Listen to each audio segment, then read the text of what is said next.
മക്കളെ good morning. നമ്മൾ സ്തംഭങ്ങൾ അല്ലെങ്കിൽ പ്രിസം പറഞ്ഞുള്ള ഒരു ചാപ്റ്റർ ആയിരുന്നു എടുത്തുകൊണ്ടിരുന്നത്. ഇന്ന് നമ്മൾ അതിന്റെ ബാക്കി ഭാഗമാണ്.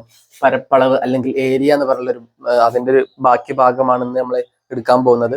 അതിൽ 203-ാമത്തെ ഒരു പേജിലെ ഒന്നാമത്തെ ചോദ്യമാണ് നമ്മൾ നോക്കാൻ പോകുന്നത്. അതെന്താന്ന് നോക്കാം. ഒരു സമഭുജ ത്രികോണ സ്തംഭത്തിന്റെ പാദ ചുറ്റളവ്, പാദ പരപ്പളവല്ല, പാദ ചുറ്റളവാണ് 12 സെന്റിമീറ്ററും ഉയരം 5 സെന്റിമീറ്ററും ആണ്. അതിന്റെ ഉപരിതല പരപ്പളവ് ഉപരിതലത്തിന്റെ ആകെ പരപ്പളവ് കണക്കാക്കാനാണ് പറഞ്ഞത്. ഉപരിതലത്തിന്റെ ആകെ പരപ്പളവ് അല്ലെങ്കിൽ ടോട്ടൽ സർഫസ് ഏരിയ കണക്കാക്കാനാണ് പറഞ്ഞിട്ടുള്ളത്. നമുക്കറിയാം ഏതൊരു സ്തംഭത്തിന്റെയും ഉപരിതല പരപ്പളവ് കണക്കാക്കാൻ നമുക്കറിയാം. എടാ ഇവിടെ പാദപരപ്പളവും ഉയരവും ആണ് തന്നിട്ടുള്ളെങ്കിൽ അയാളെ രണ്ടാളും ഗുണിച്ചാൽ വ്യാപ്തം അല്ലെങ്കിൽ വോളിയം നമുക്ക് കിട്ടും. ഇവിടെ തന്നിട്ടുള്ളത് പാദ ചുറ്റളവാണ്, ചോദിച്ചിട്ടുള്ളത് വ്യാപ്തമല്ല പരപ്പളവാണ്. ടോട്ടൽ പരപ്പളവ് അല്ലെങ്കിൽ ടോട്ടൽ സർഫസ് ഏരിയ, ഏതൊരു സ്തംഭത്തിന്റെയും ടോട്ടൽ സർഫസ് ഏരിയ അല്ലെങ്കിൽ ഉപരിതല പരപ്പളവ് കാണാൻ നമ്മൾ പഠിച്ചിട്ടുണ്ട്. എന്താണ്? പാദപരപ്പളവുകളും അതേപോലെ ഈ പാർശ്വതല പരപ്പളവുകളും കൂട്ടിയാൽ മതി. ഇവിടെ 2 പാദങ്ങളുണ്ട്, അപ്പോ 2 പാദപരപ്പളവും ഒരു പാർശ്വതല പരപ്പളവും കൂട്ടണം. ബഹുഭുജ സ്തംഭങ്ങളാണെങ്കിൽ അയാൾക്ക് പാർശ്വതല പരപ്പളവുകളെ ഉണ്ടാവുള്ളൂ. അപ്പൊ ഇയാളെ നമ്മൾ പാർശ്വതല പരപ്പളവ് എന്നാണ് പറയാൽ. ബഹുഭുജ സ്തംഭങ്ങൾ ആണെങ്കിൽ ഇയാളൊരു ബഹുഭുജ സ്തംഭമല്ല, ഇയാളൊരു വൃത്തസ്തംഭാണ്. അപ്പൊ ഇയാൾക്ക് പാർശ്വതല പരപ്പളവ് ഉണ്ടാവില്ല. ഇയാൾക്ക് എന്താ? വട്ടത്തിലായതുകൊണ്ട് തന്നെ കേർവ്ഡ് സർഫസ് ഏരിയ ആയിരിക്കും, അല്ലെങ്കിൽ വക്രതല പരപ്പളവ് അല്ലെങ്കിൽ വക്രമുഖ പരപ്പളവാണ്. കാണുന്ന രീതികളൊക്കെ ഒന്ന് തന്നെയാണ്. ഇയാൾക്ക് പേര് മാറ്റങ്ങൾ ഉണ്ടെന്ന് മാത്രമേ ഉള്ളൂ. അപ്പൊ നമ്മളോട് ഇവിടെ ചോദിച്ചിട്ടുള്ളത് എന്താ? നമുക്കൊരു ത്രികോണ സ്തംഭം, എന്താ വെറും ത്രികോണമല്ല, സമഭുജ ത്രികോണ സ്തംഭമാണുള്ളത്. അതായത് ഇക്വിലാറ്ററൽ ട്രയാങ്കിൾ പീസ് ആണ് നിലവിൽ ഇയാൾക്ക്. നമ്മൾ പറഞ്ഞ കാര്യം ഒന്ന് ചിത്രമായിട്ടൊന്ന് വരച്ചു നോക്കാം. ഒരു സമഭുജ ത്രികോണ സ്തംഭത്തിന്റെ പാദ ചുറ്റളവ്. ഓക്കെ, നമുക്കൊരു സമഭുജ ത്രികോണ സ്തംഭം വരച്ചു നോക്കാം. ഓക്കെ, ഇതാണ് നമ്മളുടെ ത്രികോണം. ഇതാണ് നമ്മളുടെ സമഭുജ ത്രികോണ സ്തംഭം എന്ന് പറയുന്നത്. പാദ ചുറ്റളവ് 12 സെന്റിമീറ്ററും എന്ന് പറയുന്നത് പാദ പരപ്പളവല്ല, ഇതല്ല, ചുറ്റളവാണ്. ഇതാ ചുറ്റളവാണ് 12 സെന്റിമീറ്റർ. അതായത് 3 വശവും കൂട്ടിയാൽ എത്രയാ? 12 സെന്റിമീറ്റർ ആണെന്നല്ലേ പറഞ്ഞിട്ടുള്ളത്. 3 വശവും കൂട്ടിയാൽ 12 സെന്റിമീറ്റർ ആണ്. ഇയാള് വെറും ഒരു ത്രികോണമല്ല, ഇയാൾ ഒരു സമഭുജ ത്രികോണമാണ്, അല്ലെങ്കിൽ ഇക്വിലാറ്ററൽ ട്രയാങ്കിൾ പ്രിസമാണ്. ഇതൊരു ഇക്വിലാറ്ററൽ ട്രയാങ്കിൾ ആണ്. അതുകൊണ്ട് തന്നെ ഒരു വശം എന്ന് പറയുന്നത്, അതായത് 3 വശങ്ങളും ഈക്വൽ ആയിരിക്കും. കൂട്ടത്തിൽ ഇയാള് 60 ഡിഗ്രി, എല്ലാവരും 60 ഡിഗ്രി ആയിരിക്കും. ഡിഗ്രിക്ക് ഇവിടെ നിലവിൽ വലിയ പ്രാധാന്യമില്ല. അപ്പൊ എല്ലാ വശങ്ങളും തുല്യമായിരിക്കും. അങ്ങനെയാണെങ്കിൽ 3 വശം കൂട്ടുമ്പോൾ 12 സെന്റിമീറ്റർ ആണെങ്കിൽ ഒരു വശം എത്രയായിരിക്കും? 12/3 സമം 4 സെന്റിമീറ്റർ ആയിരിക്കും ഒരു വശം എന്ന് പറയുന്നത്. ഓക്കെ, അടുത്തത്. അപ്പൊ ഒരു വശം 4ആണ്, ഇയാളും 4ആണ്, ഇയാളും 4ആണ്, ഇയാളും 4ആണ്. ഇയാള് പാദമാണ്, അപ്പൊ ഇയാളും പാദമാണ്. ഇയാളുടെ വശങ്ങളൊക്കെ എന്താ? 4 സെന്റിമീറ്റർ വീതമായിരിക്കും, മറക്കരുത്. പിന്നെന്താ? ഉയരം 5 സെന്റിമീറ്റർ. ആരുടെ ഉയരം? ഈ ത്രികോണത്തിന്റെ അല്ല, ഈ സ്തംഭത്തിന്റെ ഉയരമാണ്. എത്ര? 5 സെന്റിമീറ്റർ. ത്രികോണം വരുമ്പോ നമുക്ക് ഉയരങ്ങൾ, ഹൈറ്റ്, ഈ ഉയരം നമുക്ക് മാറിപ്പോവാൻ ചാൻസ് ഉണ്ട്. ചോദ്യം വായിക്കുമ്പോൾ അത് കൃത്യമായിട്ട് ശ്രദ്ധിക്കണം. ഓക്കെ ആണ്. അതിന്റെ ഉപരിതലത്തിന്റെ പരപ്പളവ് കണക്കാക്കുക. മക്കളെ ഇതല്ലേ? അപ്പൊ ഇതാണ് നമ്മളുടെ ചിത്രം എന്ന് പറയുന്നത്. വശങ്ങൾ 3ഉം ഈക്വൽ ആണ്, നമ്മൾ അങ്ങനെ വിചാരിച്ചാൽ മതി.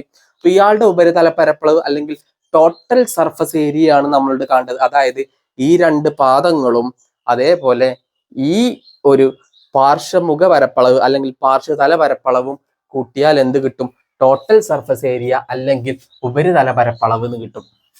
അപ്പൊ നമുക്ക് എന്താ എഴുതാം? ഉപരിതല പരപ്പളവ് കാണേണ്ടത് ഉപരിതല പരപ്പളവ്, പരപ്പെന്ന് മാത്രമേ ഞാൻ എഴുതുള്ളൂ കേട്ടോ. ഉപരിതല പരപ്പളവ് സമം ആരൊക്കെയാ കൂട്ടേണ്ടത്? പാദ പരപ്പളവും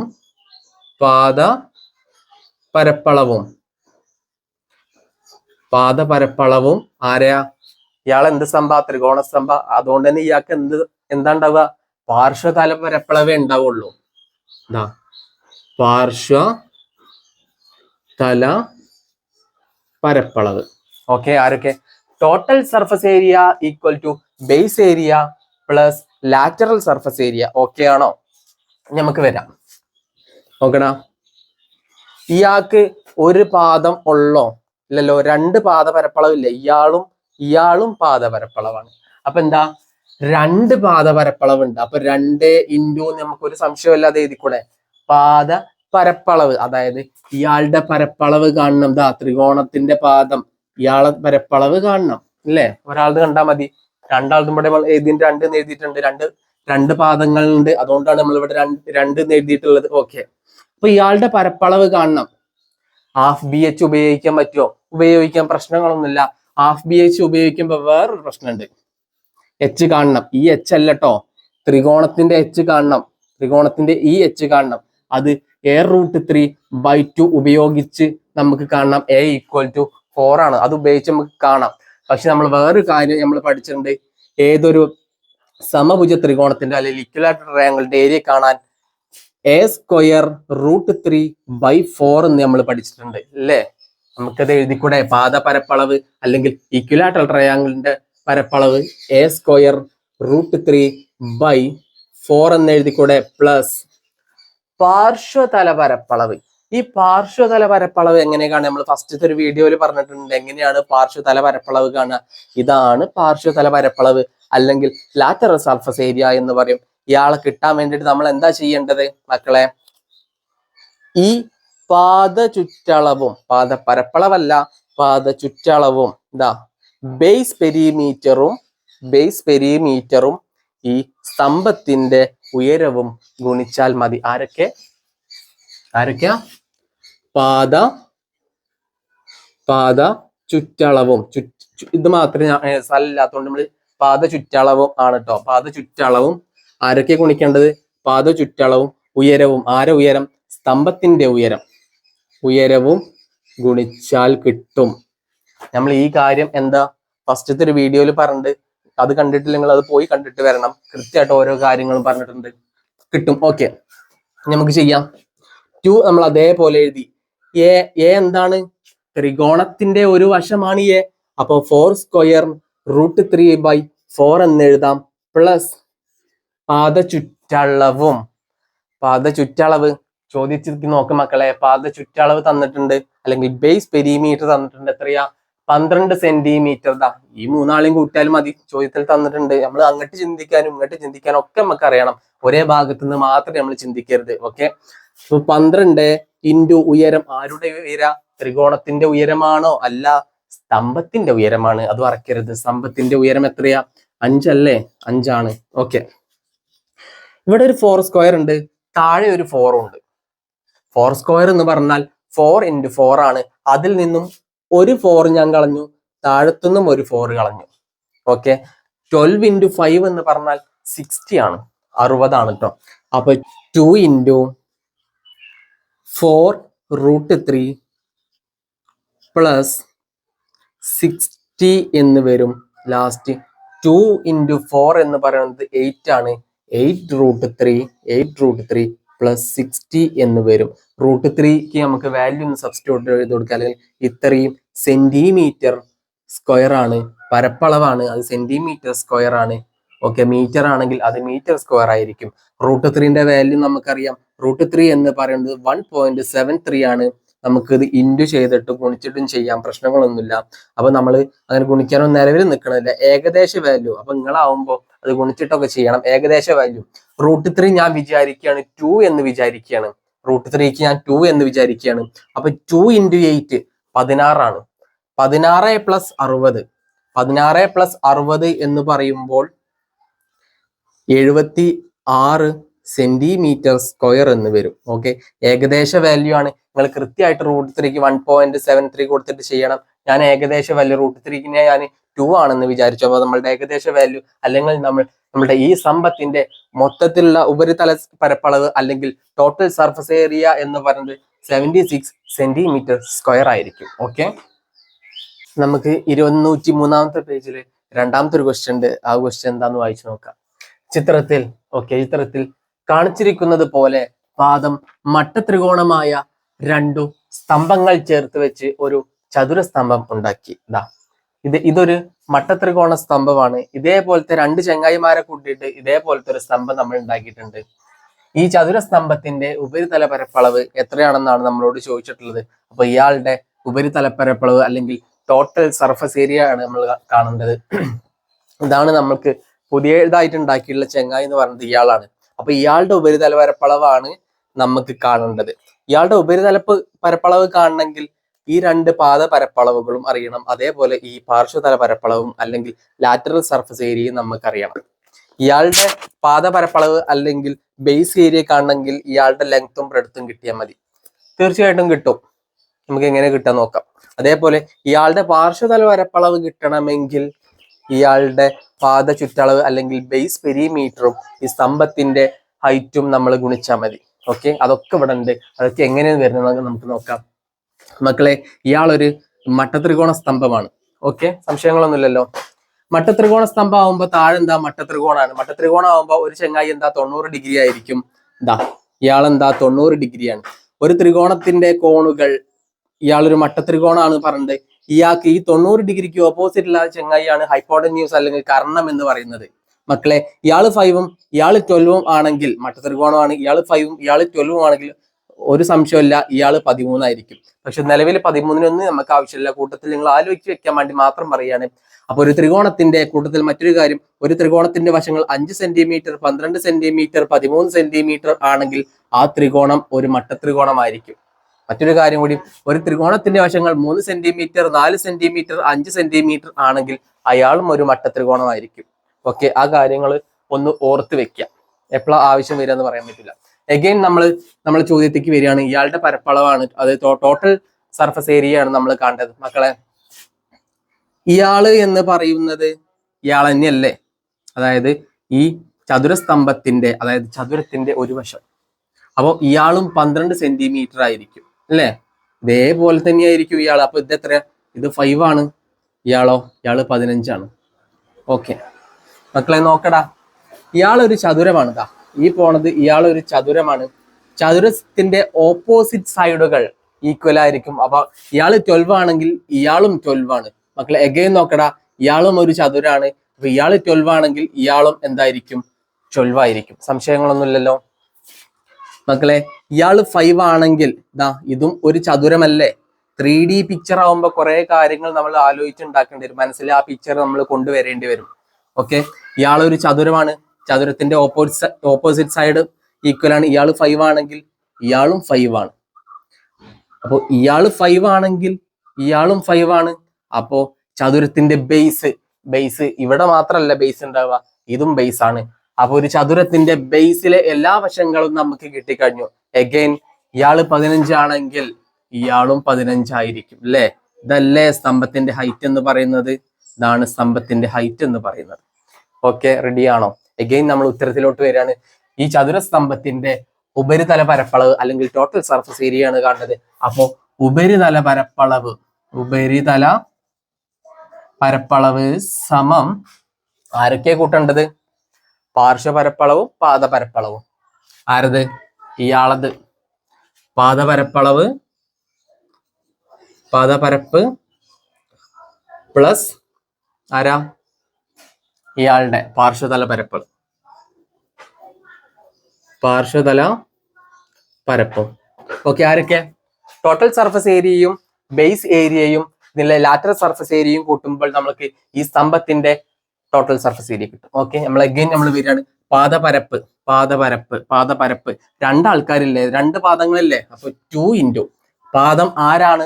ട്രയാങ്കിൾ ആണ്, സോറി റെക്റ്റാങ്കിൾ ആണ്. അപ്പൊ റെക്റ്റാങ്കിളിന്റെ പരപ്പളവ് എന്താ? ലെങ്ത് ഇൻറ്റു ബ്രെഡ്ത്ത് ആണ്, L ഇൻറ്റു ബി. അപ്പോ L ഇൻറ്റു ബി എന്ന് നമുക്ക് കൊടുത്തൂടെ? ലെങ്ത് ഇൻറ്റു ബ്രെഡ്ത്ത് സംഖ്യകളൊക്കെ അറിയാം, നമ്മൾ അടുത്ത സ്റ്റെപ്പിൽ അതൊക്കെ കൊടുക്കും. പ്ലസ് പാർശ്വതല പരപ്പളവ്. ഇതാണ് പാർശ്വതല പരപ്പളവ് കിട്ടാൻ എന്തൊക്കെ ചെയ്യുക? പാദ ചുറ്റളവും ഉയരവും. ഉയരം? സ്തംഭത്തിന്റെ ഉയരവും ഗുണിക്കണം. റെഡി ആണോ? ഇനി നമ്മൾ സംഖ്യകളൊക്കെ ആഡ് ചെയ്ത് കൊടുക്കുക. അപ്പൊ 2 ഇൻറ്റു ലെങ്ത് ഇൻറ്റു ബ്രെഡ്ത്ത് ആണ്. ലെങ്ത് എന്ന് പറയുന്നത് 12 ആണ്. 12 ഇൻറ്റു ബ്രെഡ്ത്ത് എന്ന് പറയുന്നത് 5 ആണ്, പ്ലസ് പാദ ചുറ്റളവ്. പാദ ചുറ്റളവ് ഇതാണ് പാദ ചുറ്റളവ്. രണ്ട് 12 ഉണ്ട് അല്ലേ? 12 പ്ലസ് 12 പ്ലസ് പിന്നെ 5 പ്ലസ് 5 ആണ്, ഇൻറ്റു ഇൻറ്റു ഉയരം. ആരോ ഉയരം? ഇയാളുടെ ഉയരം 15 ആണ്. റെഡിയാണോ? ഇത്രയും റെഡിയാണോ? നമ്മൾ എഗൈൻ ഇയാളെ ചെയ്യാൻ പോവാണ്. 12 ഇൻറ്റു 15 എന്ന് പറഞ്ഞാൽ 60 ആണ്. 60 ഇൻറ്റു 2 എന്ന് പറഞ്ഞാൽ 120 ആണ്. അപ്പൊ 120 പ്ലസ് എഗെയിൻ 12ഉം 12ഉം നമ്മൾ കൂട്ടുമ്പോൾ നമുക്ക് 24 എന്ന് കിട്ടും. ഈ 5ഉം 5ഉം നമുക്ക് കൂട്ടുമ്പോൾ 10 എന്ന് കിട്ടും. ഈ 24ഉം ഈ 10ഉം 34 ആയിരിക്കും. അപ്പൊ 34 ഇൻറ്റു 50, ഈ 50 നമ്മൾ അതേപോലെ എഴുതി. എഗെയിൻ നമുക്ക് ലാസ്റ്റ് സ്റ്റെപ്പ് 120 പ്ലസ് ഈ 34 ഇൻറ്റു 15 നമ്മൾ ഒരു സംശയമില്ലാതെ ഇവിടെ ചെയ്യും. 34 ഇൻറ്റു 15, 4 5 20 ആണ്. 2 3 15, 17, 1 4 4, 1 3 3, 0 1 1 3 4 5, 510 എന്ന് കിട്ടും. 510. എഗെയിൻ നമ്മൾ ഇയാളെ കൂട്ടാണ്. 0 1 3 2 3 ആണ്, 1ഉം 5ഉം 6 ആണ്. 630 സെന്റിമീറ്റർ സ്ക്വയർ എന്ന് കിട്ടും. ഇയാൾ എന്ന് പറയുന്നത് ഉപരിതല പരപ്പളവാണ്. ആരുടെ പരപ്പളവാണ്? ഈ റെക്ടാങ്കുലർ പ്രിസത്തിന്റെ ടോട്ടൽ സർഫസ് ഏരിയ ആണ് 630 സെന്റിമീറ്റർ സ്ക്വയർ എന്ന് പറയുന്നത്. മക്കളെ, നമുക്ക് 203-ാമത്തെ ഒരു പേജില് 3-ാമത്തെ ഒരു ക്വസ്റ്റ്യൻ ഉണ്ട്. അതെന്താ നോക്കാം. ഓക്കെ, ഒരു ത്രികോണ സ്തംഭത്തിന്റെ പാദവക്കുകൾ 4 സെന്റിമീറ്റർ, 13 സെന്റിമീറ്റർ, 15 സെന്റിമീറ്റർ വീതവും ഉയരം 25 സെന്റിമീറ്ററും ആണ്. പാർശ്വതല പരപ്പളവും ഉപരിതലത്തിന്റെ ആകെ പരപ്പളവും കാണണം. ആരൊക്കെ ചോദിച്ചിട്ടുള്ളത്? ലാറ്ററൽ സർഫസ് ഏരിയയും അതേപോലെ ടോട്ടൽ സർഫസ് ഏരിയയും കാണണം. ഈ ഉയരം എന്ന് പറയുന്നത് ആരുടെ ഉയരമാണ്? സ്തംഭത്തിന്റെ ഉയരമാണ്, ത്രികോണത്തിന്റെ ഉയരമല്ല. ആ ഉയരങ്ങൾ മാറിപ്പോരുത്. പറഞ്ഞ കാര്യം വളരെ രസകരമായിട്ട് അല്ലെങ്കിൽ വളരെ നന്നായിട്ട് നമുക്കൊന്ന് വരച്ചു നോക്കാം. ഞാൻ വലിയ ചിത്രകാരനൊന്നല്ല, നമുക്ക് എന്നാലും വരച്ചു നോക്കാം. ഒരു ത്രികോണ സ്തംഭം എന്ന് പറയുമ്പോൾ ത്രികോണം ഉണ്ടായിരിക്കണം. ത്രികോണ സ്തംഭത്തിന്റെ ത്രികോണം, ഇയാൾ ത്രികോണമാണ്. ഓക്കെ, ത്രികോണ സ്തംഭത്തിന്റെ പാദവക്കുകൾ, പാദം എന്ന് പറയുന്നത് ഇയാളാണ്, പാദം, ഇയാളും പാദമാണ്. ഓക്കെ, പാദവക്കുകൾ എന്ന് പറയുമ്പോൾ 4 സെന്റിമീറ്ററും അതേപോലെ 13 സെന്റിമീറ്ററും 15 സെന്റിമീറ്ററും ആണ്. ഇയാളെ 15 എടുത്താലും പ്രശ്നമില്ല, ഇയാളെ 13 എടുത്താലും പ്രശ്നമില്ല. ബാക്കിയുള്ളത് ഇന്ന ആള് പാദം, ഇന്ന ആള് ഇത്ര വേണം, 13 സെന്റിമീറ്റർ വേണമെന്ന് പറഞ്ഞില്ല.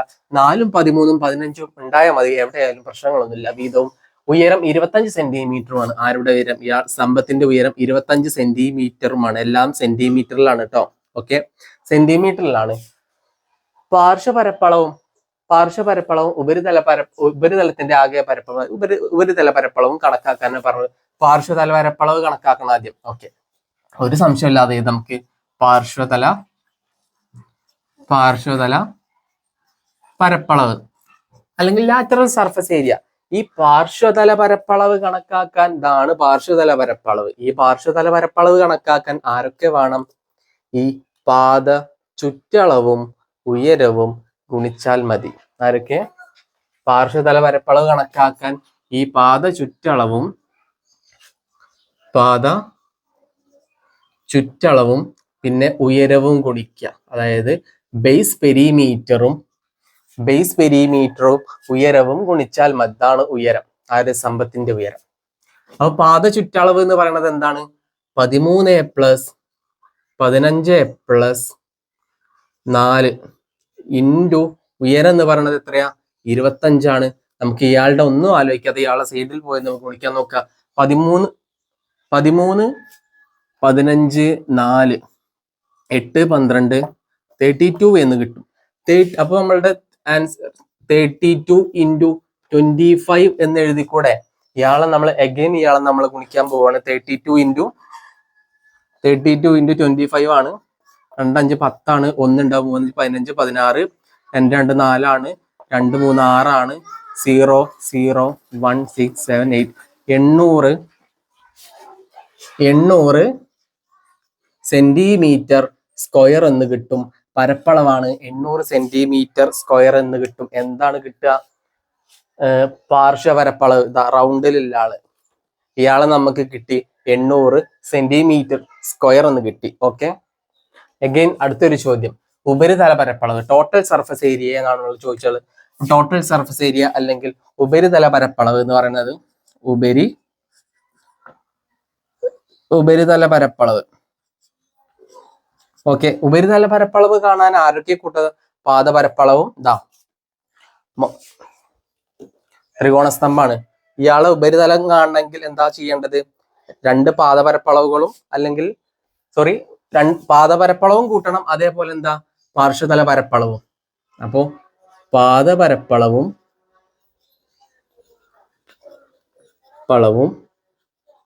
പിന്നെ ആരെ കൂട്ടേണ്ടത്?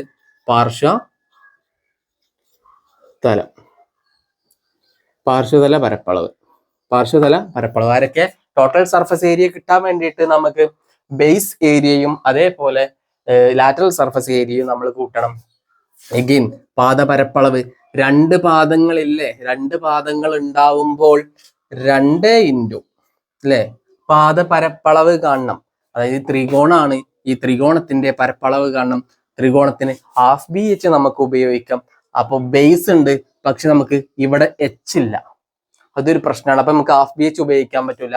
നമുക്ക് A²√3/2 പറഞ്ഞൊരു ഇക്വേഷൻ കൂടി ഉണ്ട്. അത് ഉപയോഗിക്കണമെങ്കിൽ ഇയാൾ ഒരു സമഭുജ ത്രികോണം അല്ലെങ്കിൽ ഇക്വിലാറ്ററൽ ട്രയാങ്കിൾ ആയിരിക്കണം. ഇവിടെ ഈ ത്രികോണത്തിന്റെ 3 വശങ്ങളാണ് തന്നിട്ടുള്ളത്. അപ്പൊ നമ്മൾ ഉപയോഗിക്കും ഹെറോൺസ് ഫോർമുല. ഹെറോൺസ് ഫോർമുല നമ്മൾ എന്താണ്? ഹെറോൺസ് ഫോർമുല എന്ന് പറയുന്നത് റൂട്ട് ഓഫ് ഏരിയ 3 വശങ്ങൾ തന്നാൽ, ഒരു ത്രികോണത്തിന്റെ 3 വശങ്ങൾ തന്നാൽ അതിന്റെ ഏരിയ കാണാൻ ഹെറോൺസ് ഫോർമുലയാണ്. അവിടെ S√S into S minus A into S minus B into S minus C ആയിരിക്കും. ഈ കാര്യം നമ്മൾ മറന്നു പോകരുത്. എഗെയിൻ നമ്മൾ S എന്ന് പറയുമ്പോൾ ഇവിടെ ചെയ്യാം. S എന്ന് പറഞ്ഞാൽ എല്ലാ വശങ്ങളും കൂട്ടുക, അതിന്റെ പകുതി. എല്ലാ വശങ്ങളും കൂട്ടിയാൽ നമുക്ക് 32 എന്ന് കിട്ടും. അപ്പൊ 32ന്റെ പകുതി എന്ന് പറയുമ്പോൾ നമുക്ക് 16 എന്ന് കിട്ടും. അപ്പൊ S എന്ന് പറയുന്നത് 16 ആണെന്ന് കിട്ടി. A എന്ന് പറയുന്നത് ത്രികോണത്തിലെ ഏതെങ്കിലും ഒരു വശം, B എന്ന് പറയുന്നത് മറ്റൊരു വശം, C എന്ന് പറയുന്നത് മറ്റൊരു വശം. എക്ക് നമ്മൾ ഇയാളെ നമ്മൾ A എന്നെടുത്തു, ഇയാളെ നമ്മൾ B എന്നെടുത്തു, ഇയാളെ നമ്മൾ C എന്ന് കൊടുത്തു. ഓക്കെ, ഇനി നമുക്ക് നോക്കാം, ഏരിയ കാണാൻ നോക്കാം. റൂട്ട് ഓഫ് S എന്ന് പറയുന്നത് എത്രയാ? 16 ആണ്. 16 into S minus A, 16 minus 4 എന്ന് പറയുന്നത് 12 ആണ്. Okay, S minus B, S എന്ന് പറയുന്നത് 16 ആണ്, B എന്ന് പറയുന്നത് 13 ആണ്. 16 മൈനസ് 13 3 ആണ്. ഓക്കെ, പിന്നെ S minus C, 16 minus C 15 ആണ്. 16 മൈനസ് 15 എന്ന് പറയുന്നത് 1 ആണ്. ഓക്കെ, ഇതിനെ നമുക്ക് എഴുതിക്കൂടെ? റൂട്ട് ഓഫ് 16 ഇൻറ്റു 12 ഇൻറ്റു 3 എത്രയാ? 36 അല്ലേ? ഒന്നിനെ നമ്മൾ എഴുതണില്ല, ആവശ്യമുണ്ടോ? അയാൾ അവിടെ നിന്നോട്ടെ. ഇയാളെ നമുക്ക് എഴുതിക്കൂടെ? Root 16 into root 36. ഈ റൂട്ട് 16ന്റെ റൂട്ട് എത്രയാ? 4 ആണ്. റൂട്ട് 36ന്റെ റൂട്ട് എത്രയാ? 6 ആണ്. അപ്പോ നമുക്ക് 4 ഇൻറ്റു 6 24 എന്ന് എഴുതിക്കൂടെ? ഈ 24 എന്താ? ഈ ട്രയാങ്കിളിന്റെ ഏരിയയാണ് 24 എന്ന് പറയുന്നത്. നമ്മുടെ എന്താ? അതായത് പാദപരപ്പളവ് കിട്ടി 24 ആണ്. എന്താ? 2 പാദങ്ങൾ ഉള്ളതുകൊണ്ട് നമ്മൾ 2 നിട്ടു, പ്ലസ് പാർശ്വതല പരപ്പളവ് അതാണ് നമ്മൾ ഇവിടെ കണ്ടിട്ടുള്ളത് 800 സെന്റിമീറ്റർ സ്ക്വയർ എന്ന് നമുക്ക് എഴുതിക്കൂടെ? 800. ഈ കാര്യം നമുക്കൊന്ന് ചെയ്തുകൂടെ? പ്രശ്നമുണ്ടോ? 2 ഇൻറ്റു 4 8 ആണ്. 2 ഇൻറ്റു 2 എന്ന് പറയുന്നത് 4 ആണ്. Plus 800 equal to 8 centimetre square എന്ന് കിട്ടും. നമ്മളുടെ ആൻസർ എന്ന് പറഞ്ഞാൽ 848 സെന്റിമീറ്റർ സ്ക്വയർ ആയിരിക്കും. ഓക്കെ, കാര്യങ്ങൾ പറഞ്ഞത് വ്യക്തമായി എന്ന് തോന്നുന്നു. ഒരു ത്രികോണത്തിന്റെ ഏരിയ കാണുന്ന കാര്യം നമുക്ക് കൃത്യമായിട്ട് അറിഞ്ഞിരിക്കാം. 3 ടൈപ്പ് ഉണ്ട്. ഹാഫ് ബി എച്ച് ഉണ്ട്, A²√3/2 ഉണ്ട്, പിന്നെ ഒരു ഹെറോൺസ് ഫോർമുല ഉണ്ട്. ആവശ്യാനുസരണം ഓരോ കാര്യങ്ങളും നമുക്ക് ഉപയോഗിക്കാം. ഓക്കെ, അടുത്ത കാര്യങ്ങൾ നമുക്ക് 4ാമത്തെ 5ാമത്തെ ചോദ്യം നമുക്ക് അടുത്ത ക്ലാസ്സിൽ നമുക്ക് ചെയ്യാം.